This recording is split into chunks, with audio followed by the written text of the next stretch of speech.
Salam, hörmətli müəllimlər. Bu videoda sertifikasiyanın ən çaşdırıcı sualına baxacağıq.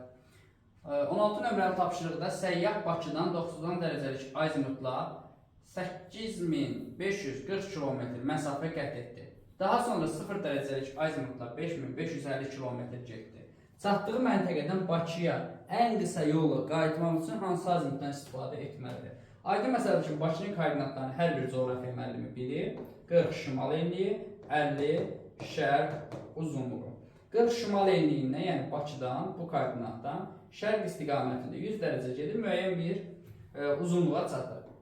Və enlik olduğu kimi qalır 40 şimal enliyi. Və buradan şimala doğru 50 dərəcə, yəni 5550-ni bölür 211-ə, eləyir 50 dərəcə. 50 dərəcə hərəkət edir. 40-dan 50 dərəcə gedəndə çatırıq 90 şimal enliyinə, yəni şimal qütbünə. Və burada da bir şey unutmaq lazım deyil ki, qütblərdə yalnız bir cəhət var.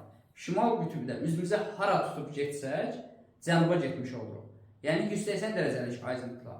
Ona görə də burada doğru cavabımız 180 dərəcəli azimut. Çünki qütb, şimal qütbündə başqa azimut yoxdur.